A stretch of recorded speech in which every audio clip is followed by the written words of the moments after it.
Hello everyone.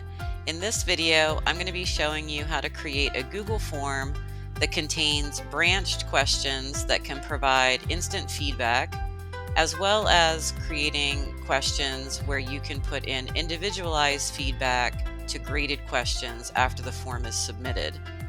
So the first thing we're going to do is open up a blank Google form, and you need to go into settings and make this Google form a quiz.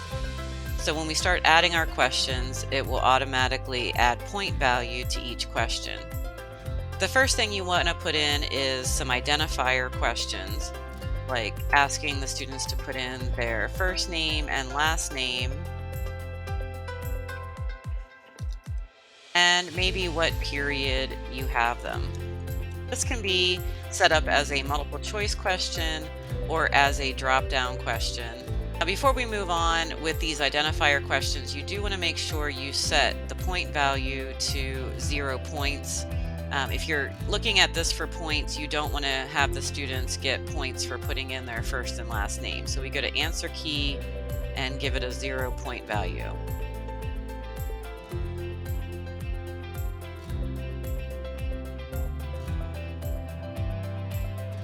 Now we're going to be adding our first set of questions. I'm going to start off in a new section to add the first question. To add a new section, we click on the button that looks like an equal sign where it says Add Section. So now we're going to be adding our first question in section 2. So I'm going to give this section a title just so the students know what they are working on. For this particular example, I'm going to be using some questions about calculating BCE to CE time on a timeline, which would require the students to do some math. So this is my introduction to section 2, and I'm going to add my first question in section 2. And then I will add my options for the multiple choice. Once I have my multiple choice options inputted, I would go to answer key, and I need to select the answer that is the correct one and hit done. Now I want to set this up so that the students know immediately whether they got it right or wrong, and if they get it wrong, it's going to give them some feedback that would help them to answer it correctly. So I'm going to add 2 new sections. The next section is going to be a try again section, and then a congratulations you got this one right section. So I'm going to add another section. This is my try again. And it's going to give them a little bit of a reminder of how to do this correctly. And then I'll put in another section that will be the congratulations, you got it right.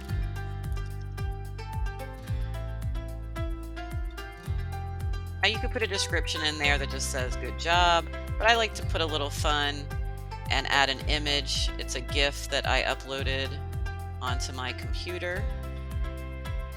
Now, if they get it correct, I want them to be able to go on to the next question. So within this section, section 4, I'm going to add my next question right below with my answer options. And once again, I need to choose the answer that is the correct answer.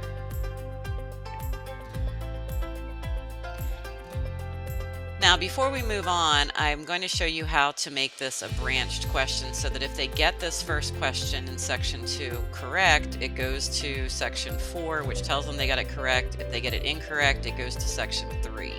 So to do that, I'm going to go back to section 2, and I'm going to click on the 3 little dots in the lower right-hand corner and select Go to Section based on answer, and you'll see that that brings up some pull-down options.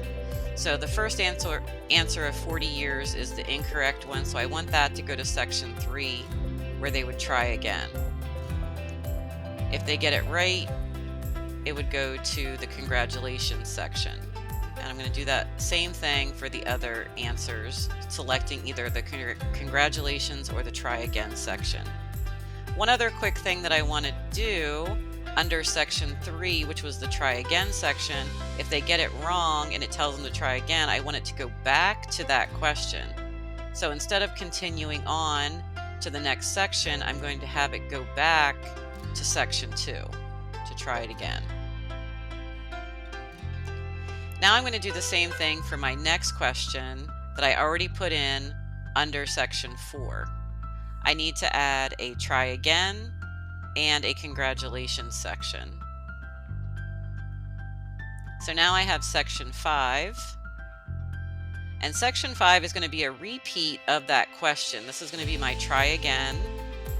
And this time I'm going to put in not only a reminder of how to do the question correctly, but a little video that even gives them a little bit of an explanation.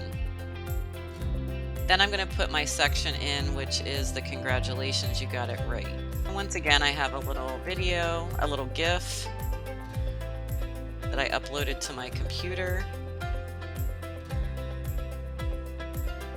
that lets them know they got it correct.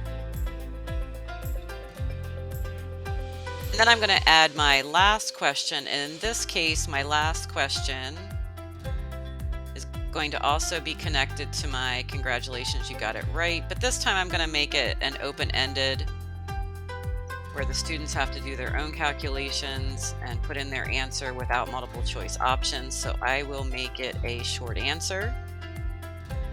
And I want to put in the answer. The correct answer to this one is 3,537. In case the students put in a comma, I can put in multiple correct answers. And then I would mark all other answers as incorrect.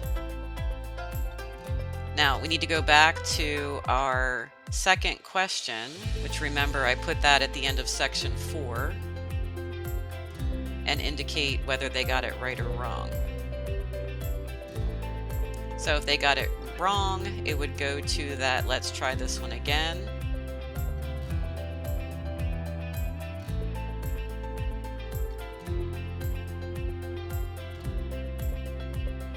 Now, one thing that I didn't put on here that I need to include is that question to let's try it again. So if it goes to the let's try it again answer, which is section 5, I'm actually going to duplicate this same question, but I'm going to put it at the section to try it again. So this is the question that I had at the end of section 4. If they got it wrong, it'll go to section 5 with a repeat of that same question. If they get it right, it'll go to section 6, which is a congratulations, you got it right.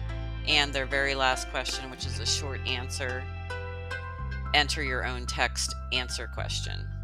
So let's preview what we just did.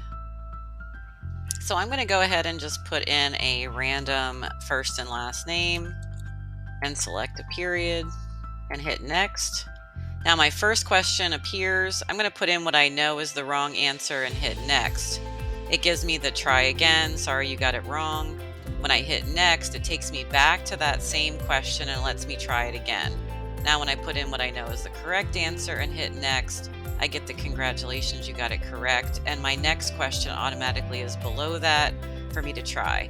If I put in what I know is the wrong answer and hit next, I get that same question asked again, but here's my little reminder with the video if I want to recheck how to do that kind of question. And now if I put in the correct answer and hit next, it gives me the congratulations, and my final question appears. And if I input the answer to that question, I can now submit it. When I look at this Google form in my responses, when I go to individual, I can see each individual student's responses. It tells me they got that one wrong, but then they got it right on the second try, and they got this one correct. To add individual feedback, let's say this was an open-ended short answer essay or sentence, here's where you can add individual feedback when you return the Google form to the students.